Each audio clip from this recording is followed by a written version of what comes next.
Assalamu alaikum wa rahmatullah, bienvenue à tous. Pour nous autres musulmans, il est évident que le Coran est la parole du Créateur. Mais ce qui est une évidence pour certains ne l'est pas forcément pour tout le monde. Ainsi, je tenais dans cette vidéo à énumérer quelques preuves attestant de la véracité de la parole divine, et si cela permet à des sceptiques d'accepter l'islam, alors toutes les louanges reviennent à Allah. Bien entendu, même après que des preuves claires n'aient été exposées, Allah guide qui il veut, car celui qui ne cherche pas sincèrement la vérité, même 1000 preuves ne lui suffiraient pas. Malheureusement, c'est devenu une mode sur les réseaux sociaux aujourd'hui de voir des énergumènes se moquer à tout va de la religion, en particulier de l'islam. En réalité, ce genre d'individu ne recherche pas la vérité et je reviendrai sur ce sujet vers la fin de la vidéo. Pour l'heure, hâtons-nous de découvrir quelques-unes des preuves de la véracité du noble Coran. On en parle tout de suite, après la petite intro.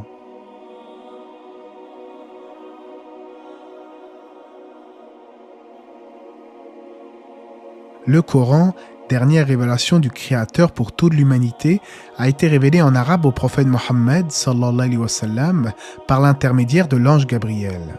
Cette révélation s'est faite petit à petit, par fragments, sur une période de 23 ans, tant sous la forme de courts versets que sous la forme de longs chapitres, les sourates.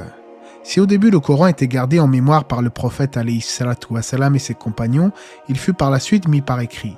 Même si Allah a révélé plusieurs révélations par le passé, comme la Torah, l'Évangile, voire les psaumes, le Coran fut cette fois-ci protégé contre toute altération humaine, comme il est dit dans le verset. En vérité, c'est nous qui avons fait descendre le Coran et c'est nous qui en sommes gardiens.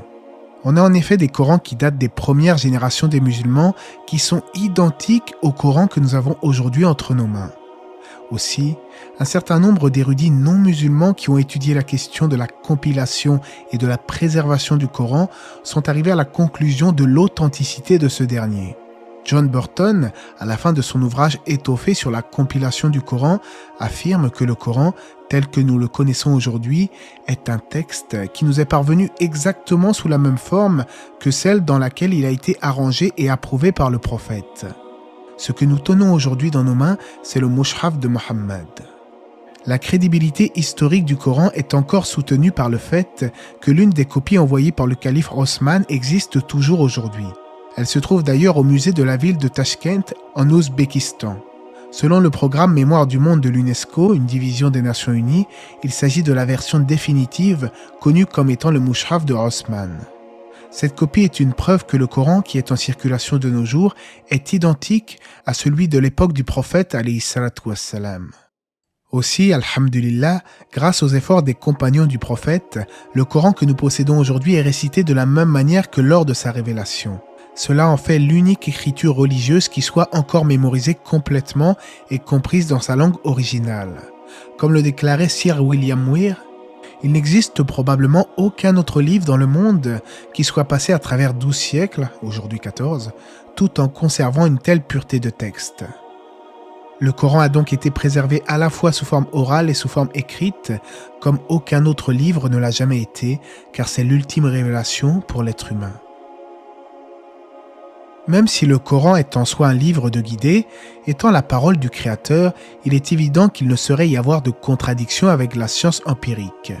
Plus encore, certains versets contiennent des informations qu'il aurait été impossible d'acquérir il y a plus de 1400 ans dans le désert d'Arabie. Ce qui est étonnant, c'est que les corrélations étonnantes ne semblent pas être liées à une seule et unique discipline, mais à des domaines tout aussi différents les uns des autres. Prenons par exemple la description du Big Bang mentionnée dans le verset 30 de la sourate 21 qui nous dit que les cieux et la terre formaient à l'origine une masse compacte avant d'être séparés. Cela est une description du modèle cosmologique Big Bang qui avance que ce qui deviendra la planète Terre, les étoiles, l'univers tout entier était à la base condensé en une singularité initiale avant que ne débute l'expansion de l'univers. D'autres versets font également allusion au fait que l'univers est en constante expansion, comme la science l'a démontré contemporainement.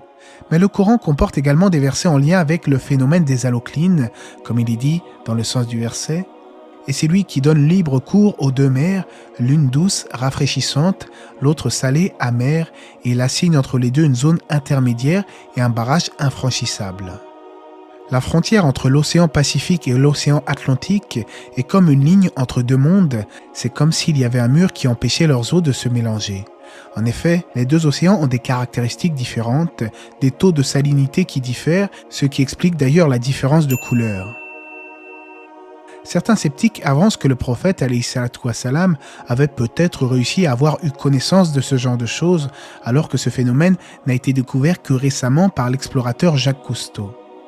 Et puis avec cette méthodologie de prétendre que le prophète avait eu la connaissance de telle ou telle chose à son époque, il faudrait donc qu'il ait eu des connaissances par rapport notamment aux miracles liés à l'astronomie, aux miracles liés à l'égyptologie, au fait par exemple que les montagnes ont des profondes racines dans le sol, à l'embryologie, etc., etc., ce qui est tout à fait absurde bien entendu vu le nombre de sujets qui sont abordés.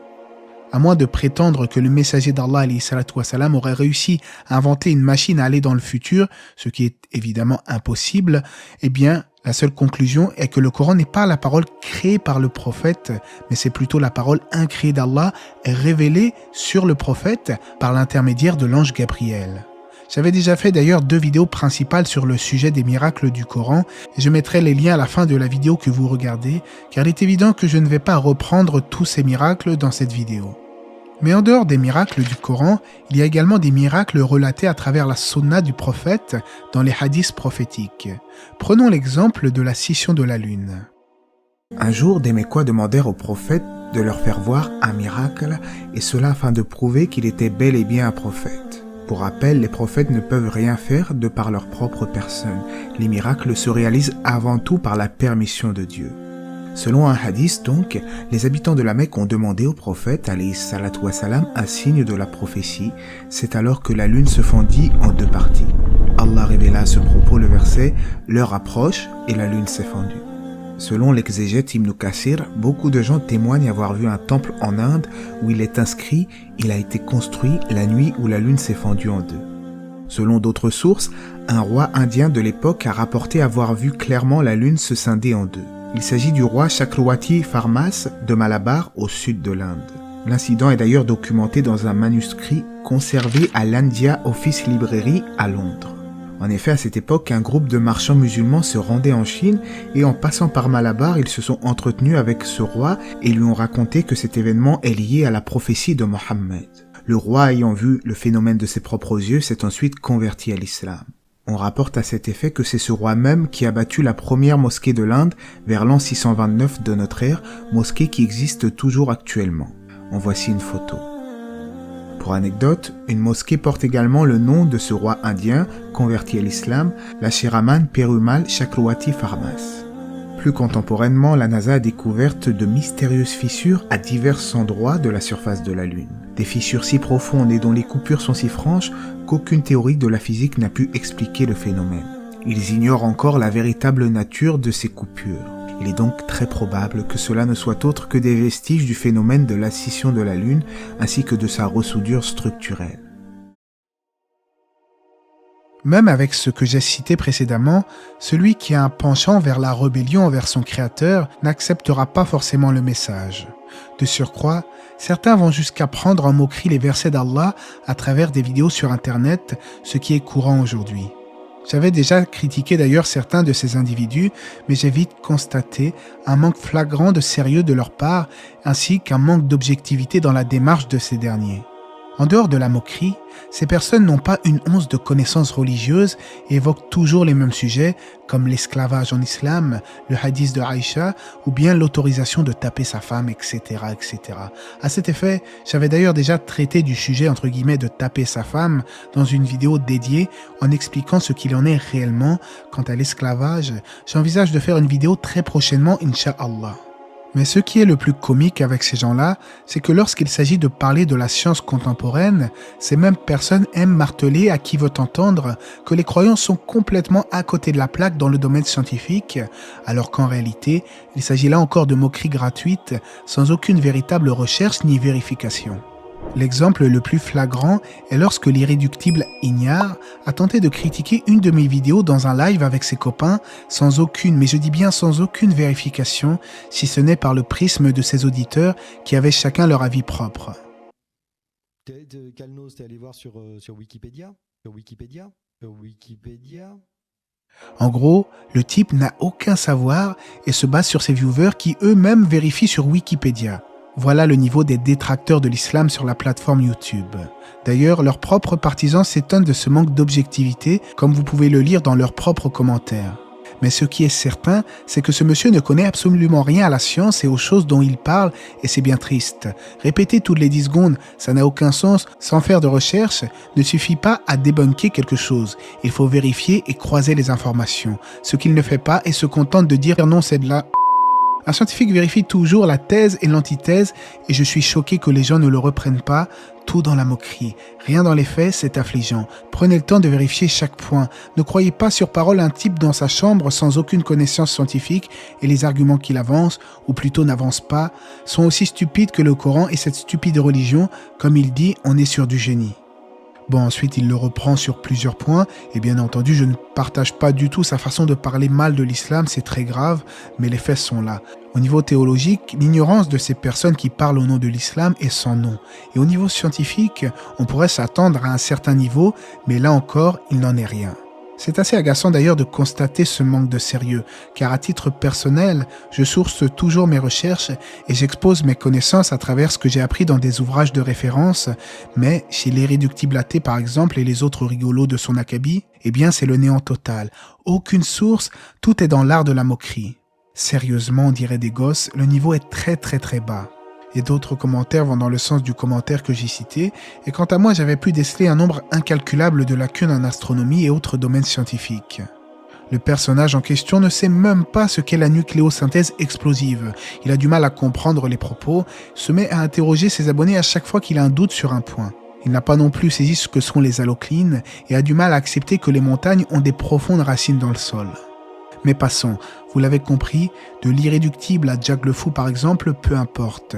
Ne donnons pas d'importance à ces gens-là, car ils cherchent justement à ce qu'on leur accorde de l'attention pour augmenter leur visibilité sur YouTube. C'est d'ailleurs pour cela que je ne critique plus certaines vidéos qu'ils font sur le Coran, car ils tournent en rond, se ridiculisent et cherchent justement de l'interaction afin de prendre en raillerie les musulmans. Mais soyez certains qu'Allah n'est pas inattentif à ces gens-là qui tentent d'infirmer la vérité avec des arguments fallacieux. Allah dit dans le Coran, dans le sens du verset, « Et ceux qui ont mécru disputent avec de faux arguments afin d'infirmer la vérité et prennent en raillerie mes versets, le Coran, ainsi que ce châtiment dont on les a avertis. » Finalement, le Coran prouve une chose, le Créateur de l'univers ne nous a pas négligés et livrés à notre sort, bien au contraire. Il nous a envoyé des guides et a fait descendre le Coran comme dernière révélation. Un Coran qui nous parle d'événements du passé, d'événements du futur, qui rectifie les erreurs dogmatiques et comportementales des anciennes communautés. Un Coran qui ne saurait avoir une once de contradiction et qui a été révélé dans une langue arabe claire et limpide. Un Coran qui contient des faits qui ne pouvaient être connus à l'époque du prophète Mohammed, alayhi salatu wassalam. Comment après tout cela prétendre que le Coran n'est pas la parole de Dieu ? À celui qui, dans sa recherche de vérité, a trouvé la lumière de l'islam, alors toutes les louanges reviennent à Allah. Et quant à celui dont le cœur est endurci contre le rappel d'Allah, et quiconque se détourne de mon rappel mènera certes une vie pleine de gêne, et le jour de la résurrection, nous l'amènerons aveugle au rassemblement. Allah c'est mieux, j'espère que cette vidéo vous aura été profitable. N'hésitez pas à vous abonner si vous ne l'êtes pas, ou même à partager cette vidéo.